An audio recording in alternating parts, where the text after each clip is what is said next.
गरीब किसान की आलसी बकरी।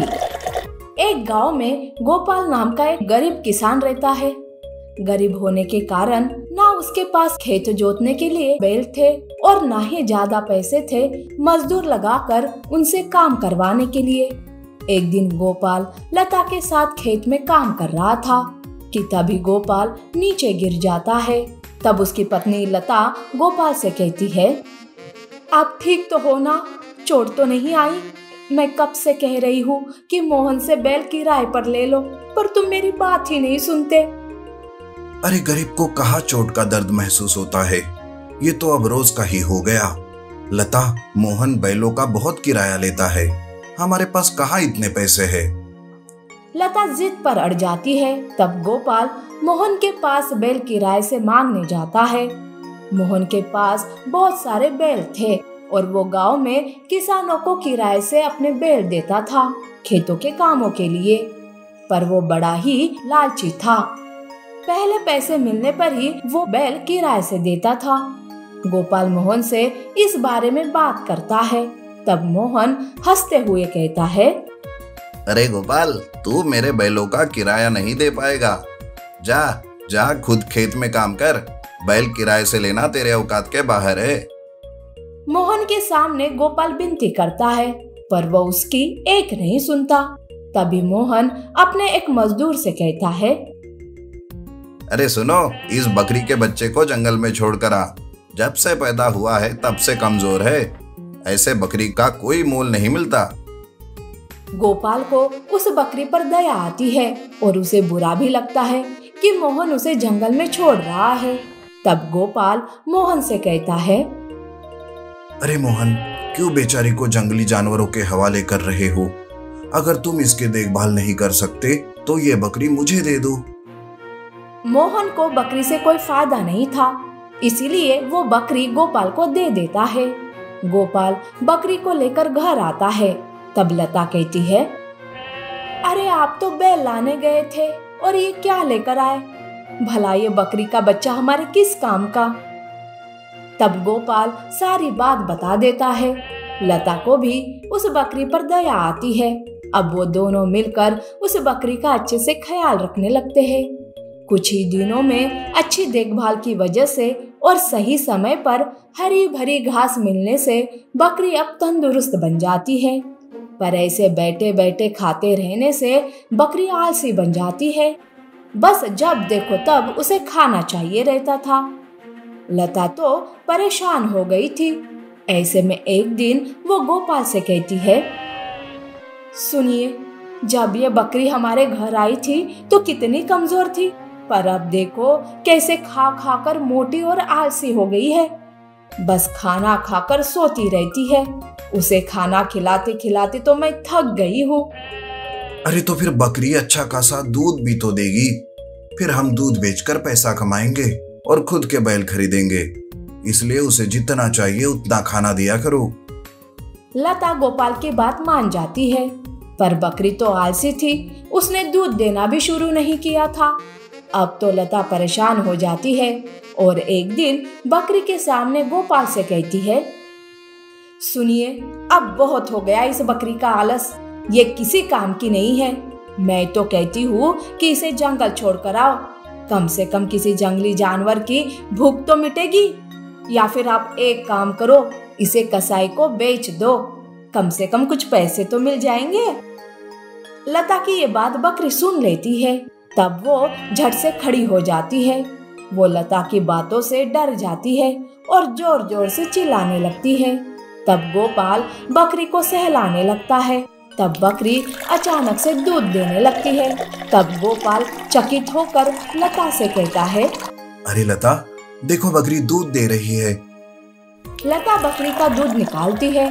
बकरी ने उस दिन कुछ ज्यादा ही दूध दिया था। तब गोपाल दूध को बेचने गांव जाता है। अब रोज बकरी बराबर दूध देने लगती है और गोपाल उसे बेचकर पैसे कमाने लगता है। कुछ ही दिनों में उसके पास अच्छे खासे पैसे आ जाते हैं और वो उन पैसों से बैल खरीद लेता है। तब लता कहती है, अरे ये सब तो मेरी वजह से हुआ है। अगर मैंने इस आलसी बकरी को डर नहीं दिखाया होता ना, तो ये दूध कभी नहीं देती थी। लता और गोपाल बातें कर ही रहे थे कि तभी वहाँ मोहन सरपंच को लेकर आता है और अपनी बकरी को वापस मांगने लगता है। तब सरपंच कहता है, अरे गोपाल, तुमने मोहन की बकरी चुराई, ऐसा इसका आरोप है, इसलिए तुम इस बकरी को इसे लौटा दो। सरपंच जी, मैंने कोई चोरी नहीं की। ये मोहन तो बकरी को कमजोर समझकर जंगल छोड़ने वाला था। मैंने ही इस बकरी की देखभाल की और इसे इतना हट्टा कट्टा बनाया। ये मोहन तो लालची है। सरपंच दोनों की बातें सुनते हैं और कहते हैं, मोहन, तुमने झूठ बोला और ऊपर से पहले तो बकरी को मारने चला था। अब जब फायदा दिखाई दे रहा है तो उसी बकरी को वापस मांग रहा है। देखो, ये बकरी तुम्हारी थी, पर अब ये गोपाल की है, समझे? सरपंच के आदेश के अनुसार बकरी गोपाल के पास ही रहती है और बकरी का दूध बेचकर गोपाल के दिन ही बदलने लगते हैं और वो खुशी से रहने लगता है। फ्लाइंग फिश की सच्ची कहानी। भोलापुर नामक गांव में सुंदर नाम का एक लकड़हारा रहता था। वो शहर में लकड़ियां बेचकर कमाए हुए पैसों से अपने परिवार का पालन पोषण किया करता था। एक दिन सुंदर जंगल से लकड़ियां काटकर लौट रहा था। रास्ते में पंखों वाली एक मछली चोट खाकर गिरी पड़ी थी। उसे देखकर सुंदर को दया आ गई और उसने उपचार करके एक रुमाल बांधा तो मछली ने उसका धन्यवाद किया। प्यास लगी है, प्यास प्यास। ये सुनकर अपने पास रखी थैली में से पानी की बोतल निकालकर वो मछली को पिलाता है। इससे मछली उसे धन्यवाद कहती है। अभी मैं तुम्हें कहाँ छोड़ूं? मेरा जख्म भरने तक मैं तुम्हारे साथ ही रहूंगी। तुम मुझे अपने घर ले चलो। सुंदर मछली को अपने घर ले आता है। उसके 2 बच्चे मछली को देखकर बहुत खुश हो जाते हैं। उसे खाना खिलाते हैं और हमेशा उससे बातचीत करते रहते हैं। क्या तुम उड़ने वाली मछली हो? हाँ, मैं फ्लाइंग फिश हूँ।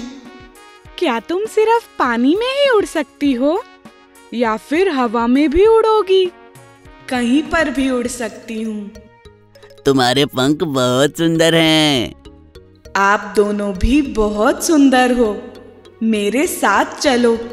समुद्र में जो सोना छुपा है वो मैं तुम्हें दे दूंगी। नहीं, मुझे डर लगता है। हमारे पास तुम्हारे जैसे पंख नहीं है ना। मेरे पंख है ना, तुम्हें अपने ऊपर बिठाकर मैं ले जाऊंगी। माँ और बापू को छोड़कर मैं नहीं जाऊंगी। इस तरह मछली और बच्चों के बीच में दोस्ती हो जाती है और कुछ दिन बाद मछली पूरी तरह से ठीक हो जाती है और वो वहां से जाना चाहती है। सुंदर, अब मैं पूरी तरह से ठीक हो गई हूँ। अभी यहाँ से जाना चाहती हूँ। इतने दिनों में आप लोगों ने मेरा बहुत अच्छे से ख्याल रखा, इसलिए आपका धन्यवाद। और आपको कभी भी सहायता चाहिए हो तो मुझे आवाज दे देना, मैं तुरंत ही आ जाऊंगी। सच में आ जाओगी? हाँ मेरी राजकुमारी, तुम्हारे लिए मैं सच में आ जाऊंगी। तुम्हें जाते हुए देखकर मुझे बहुत दुख हो रहा है। मुझे भी सुंदर। ये दोस्ती का बंधन है, इसीलिए तुरंत ही घुल मिल गए। ये बंधन कभी नहीं टूटेगा।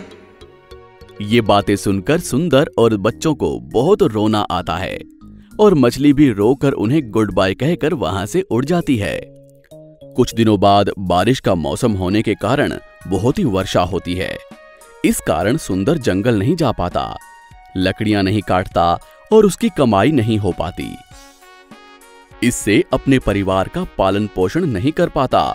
बच्चे भूखे रहने लगते हैं। सुंदर बहुत दुखी हो जाता है। बापू, बहुत भूख लगी है, कुछ खाने के लिए लेकर आओ ना। बाहर बहुत बारिश हो रही है बेटा, क्या करूं? पानी पी लो।